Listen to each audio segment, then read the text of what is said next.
비트코인을 매매할 땐 장기적인 방향과 단기적인 방향이 맞물릴 때 하시는 게 좋은데 현재 그 시기가 온 것 같습니다.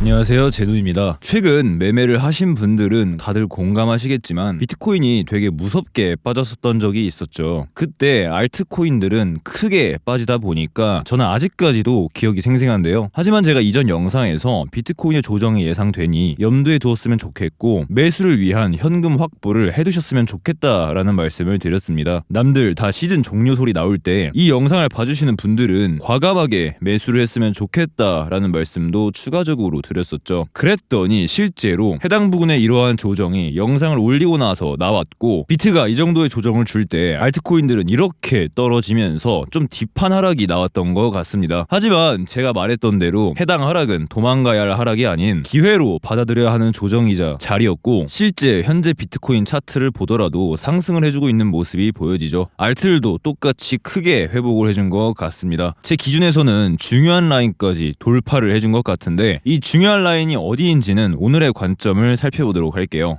제가 항상 강조를 드리는 게 우리가 단기 매매를 하는 사람이라고 해서 큰 추세를 모르고 매매를 한다라는 건 추세의 결을 거스르는 행동이라고 많이 말씀드립니다. 우리가 장작을 펼 때도 쫙쫙 갈라지는 방향으로 도끼를 내리쳐야 손쉽게 갈라지는 것처럼 말이죠. 그쵸? 매매를 조금 해보신 분들은 아시겠지만 추세를 거스르지 마라 라는 말에 굉장히 공감하실 거라고 생각합니다. 추세와 반대 방향으로 진입을 하시면 먹을 구간도 크게 많지 않고 먹기가 굉장히 힘들어요. 난이도가 장난이 아니죠. 그래서 우리의 추세가 어디인지 가닥만 잡아보자면 비트코인의 현재 자리가 약간의 고점으로 보일 수 있는 위치이지만 이전 사이클과 견주어 보아도 고점이라는 데이터는 찾기가 힘듭니다. 2012년까지의 4년 주기 사이클을 현재 시기와 정확하게 맞춘 데이터를 살펴보면 항상 4년 주기로 미 대선이 있었죠. 그 4년 주기 이후의 차트 흐름을 과거 사이클과 비교를 해준 자료입니다. 이전 3번의 사이클 동안 이렇게 상승을 했었고 우리의 현재 위치는 어디인가요? 아직 이러한 폭발적인 상승이 나오기 전 단계라는 것을 유추해 볼 수 있겠죠. 때문에 우리가 현재 밟고 있는 결 자체는 상방이 맞다라는 것입니다. 이러한 결, 틀이라고 할게요. 틀 자체를 이렇게 정립을 하고 나서 관점을 보는 것과 아닌 것의 차이는 엄청 커요. 다른 차트 분석 유튜버들 보면 현재 관점, 오늘 롱이냐 숏이냐에 대해서만 소개를 하는 것 같습니다. 그럴 경우 장기 관점과 단기 관점에 대한 혼동이 올 수 있어요. 저는 이러한 결에 최적화된 매매를 할 생각인데 30분 봉으로 내려가서 매매를 진짜로 하기 위한 차트적인 분석도 조금 해볼게요. 우선 제가 가장 먼저 눈에 밟히는 구조는 이러한 삼각수렴 구조예요. 이미 상방 돌파를 해준 상태이죠. 제가 영상 초반에 말씀드렸던 주요 구간을 뚫어 주었다고 한 부분이 이러한 수렴 구간 돌파도 있어요. 장기적인 추세에도 상방인 상태에서 단기적인 결 자체도 수렴 돌파로 인해 상방으로 기운 모습이죠. 이럴 경우 상방의 확률이 굉장히 높을 수 있다고 판단할 수 있어요. 왜냐하면 장기적인 추세와 단기적인 추세가 맞물릴 경우 큰 방향성이 터질 확률이 크기 때문이죠. 하락장은 장기적인 추세가 하방이라 단기적인 추세가 상방이어도 크게 상승을 못해주는 데드캣 정도로 나오는 것이고 불장과 같은 상승장에서는 장기적인 추세가 상방으로 박혀 있으니 단기적인 추세 또한 상방이 되면 크게 상승을 하는 것이죠. 그래서 불장에서의 조정은 짧다라고 말하는 거예요. 과거 불장 사이클만 보아도 상승은 이렇게 길쭉길쭉하게 뽑아내는 것과 반대되게 조정은 이렇게 가격 퍼센테이지도 짧고 조정을 주는 기간 자체도 이렇게 짧습니다. 이미 이러한 현상은 현재 불장 사이클에서도 나왔어요. 이렇게 짧은 조정 후에 말아올리는 형태죠. 그래서 앞으로 여러분들이 이 추세를 대응하실 때엔 항상 머릿속에 조정은 웬만해서 가격과 기간이 짧게 나온다라고 생각해 주시면 될 것 같아요. 그래서 현재 있는 비트코인의 단기 차트 또한 조정이 그리 길지 않을 거라고 생각합니다. 그래서 최대한 합리적인 자리를 한번 찾아보자면 98K 부근을 봐주시면 돼요. 해당 부근은 이러한 수렴에 대한 상단 지지 라인도 되면서 이러한 POC 라인에 대한 지지 라인도 가능한 자리죠. POC는 그냥 단순하게 지지 저항 작용을 해준 경계선 정도로 생각해 주시면 돼요. 간혹 매물대가 가장 많은 곳이 POC 아니냐라고 하신 분들도 있지만 그 뜻도 물론 있지만 전환 전환점이라는 뜻으로도 해석이 가능하기에 이 POC 라인은 상승으로 갈 것이냐 하락으로 갈 것이냐의 중요한 전환점 정도로 해석해 주시면 될 것 같습니다. 때문에 이러한 POC 자리에서의 매수는 큰 프레임의 결과 단기 프레임에서의 정황상 굉장히 합리적인 자리라고 할 수 있는 것이죠.